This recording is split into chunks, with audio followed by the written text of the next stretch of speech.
అంతర్రాష్ట్ర సరిహద్దు ఇరు రాష్ట్రాల నుండి అక్రమ రవాణా గంజాయి మాదక ద్రవ్యాలు పీడీఎస్ బియ్యం లాంటి అక్రమ రవాణా సరఫరా కాకుండా ప్రత్యేక నిఘా పెడుతూ ప్రవేశం మరియు నిష్క్రమణ మార్గాలలో 24/7 చెక్పోస్ట్ వద్ద తనిఖీలు చేయాలని, ఇరు రాష్ట్రాలకి ఎలాంటి అక్రమ రవాణా జరగకుండా ప్రతి వాహనాన్ని తనిఖీ చేస్తూ పటిష్ట నిఘా నిర్వహించాలని ఎస్పీ శరత్ చంద్ర పవార్ అధికారులకు సిబ్బందికి సూచించారు.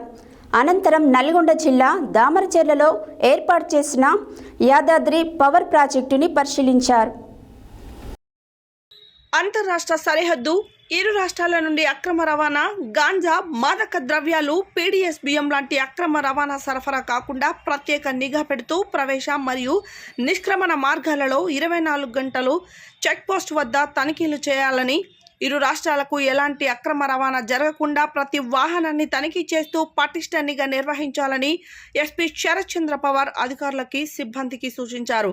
అనంతరం నల్గొండ జిల్లా దామరచెర్లలో ఏర్పాటు చేసిన యాదాద్రి పవర్ ప్రాజెక్టుని పరిశీలించి ప్రాజెక్టులో జరుగుతున్న పనుల వివరాలను సంబంధిత అధికారులను అడిగి తెలుసుకున్నారు.